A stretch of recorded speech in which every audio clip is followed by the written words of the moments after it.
la genèse de ce projet, septembre 2023, nous avons été sollicités par les instances de proximité, c'est-à-dire les représentants du Muscadet, qui, suite à une réunion, je crois, au CRINAO, ont évoqué cette question. Ils sont revenus vers vous, ils nous ont dit qu'est-ce qu'on fait avec ça, avez-vous des informations?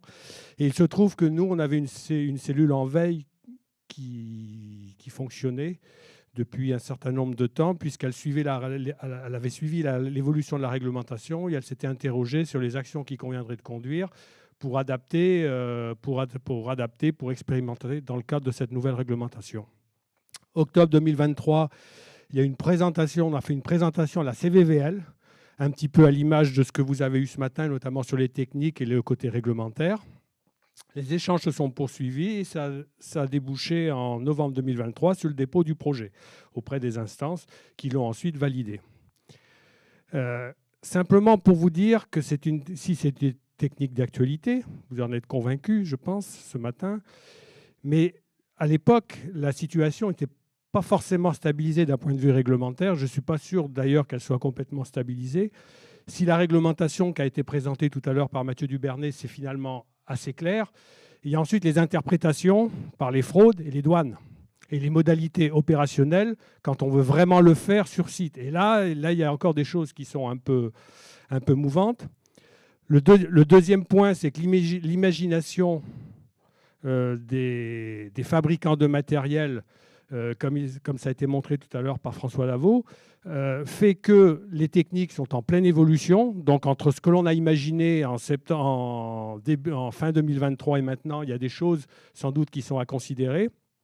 Il y a la question des assemblages que nous n'avions pas du tout envisagé en 2023, enfin fin 2023, qui maintenant risque de se poser. Et puis, cerise sur le gâteau, ce sont les IGP. Alors, j'ai aperçu la présidente tout à l'heure, où on n'imaginait pas, en septembre 2023, que les IGP prendraient des décisions aussi rapides pour modifier leur cahier des charges.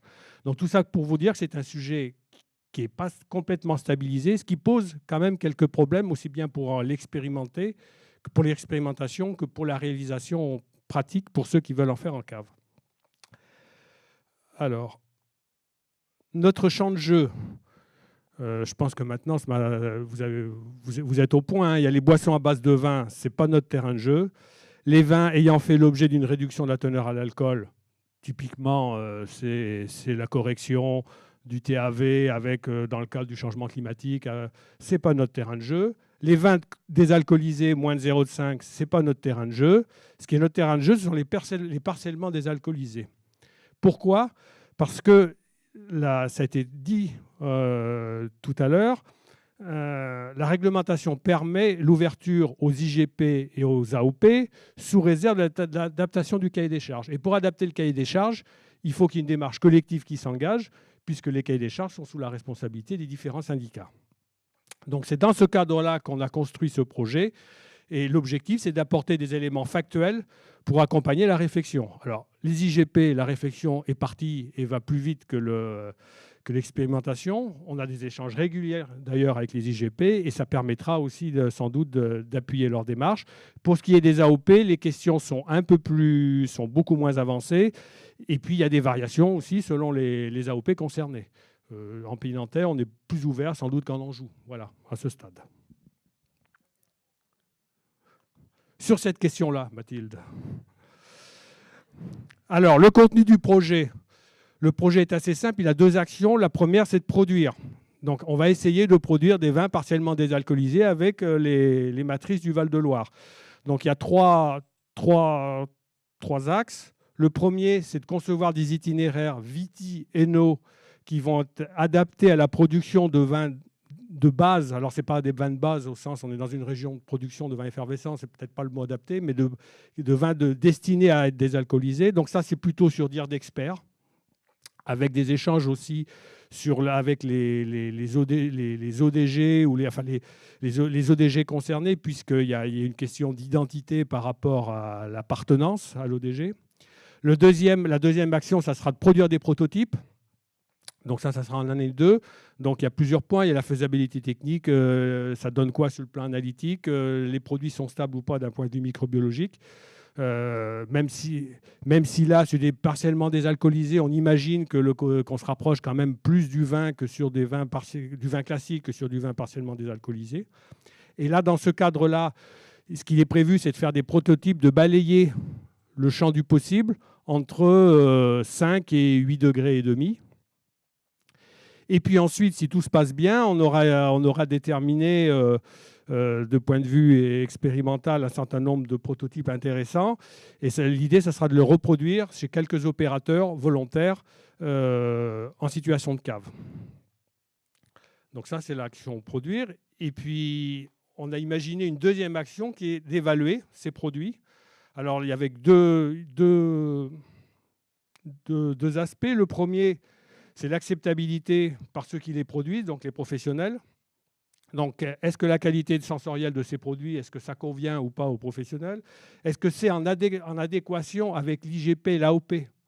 Puisque s'il n'y a pas d'adéquation, il n'y a aucune raison que ça soit l'IGP ou l'AOP. On peut faire du partiellement désalcoolisé sans IG. C'est tout à fait, la réglementation le permet. Donc, quel niveau de désalcoolisation est acceptable? Je crois que pour les IGP, on est à 6 degrés pour l'instant, hein, ce qui est envisagé. Voilà. Donc, est-ce qu'on peut aller un petit peu en dessous à terme? Voilà. Tous ces points-là sont à considérer avec les professionnels. Et puis ensuite, comme on a imaginé faire travailler notre pôle analyse sensorielle et consommateur de Villefranche, c'est d'essayer de voir si ces produits, quelle est la réceptivité des consommateurs vis-à-vis de ces produits. En clair, ils plaisent ou ils ne plaisent pas. Et puis ensuite, ça c'est une notion qui je pense est très importante pour les IGP et les AOP, c'est est-ce que le fait de produire ces vins-là partiellement désalcoolisés peut avoir un impact sur les produits de la même appellation non désalcoolisés? Parce que s'il y a un impact, imaginons un impact négatif sur les produits qui n'auront pas été partiellement désalcoolisés, la question va forcément se poser pour l'autoriser ou pas dans le cahier des charges. Voilà. Alors normalement, décidément. Donc les livrables du projet, on aura des preuves de concept. Les premières preuves de concept, normalement, ça sera fin du second trimestre. Ça sera second trimestre 2025, puisque les premiers vins destinés à être désalcoolisés ont été produits au moment des vendages. On aura quelques indications sur les itinéraires techniques, ce qui a été très bien dit tout à l'heure. Il faut imaginer une production dédiée. On ne peut pas prendre un vin et dire tiens, je vais le désalcooliser. Il faut vraiment une production dédiée, que ce soit à la vigne ou à la cave. Donc là, on aura quelques informations. On aura, j'imagine, une limite acceptable en delà duquel on ne pourra pas aller si on veut conserver l'appartenance IGP-AOP. Et puis, on aura un certain nombre de perceptions consommateurs sur l'image, sur l'acceptabilité du produit. Donc, normalement, si tout va bien, si on va au bout du projet, les instances auront un certain nombre d'informations objectives et seront à même de prendre une décision sur l'ouverture ou pas de leur cahier des charges à ce type au vin partiellement désalcoolisé. Et je pense que j'ai terminé. J'ai gagné du temps.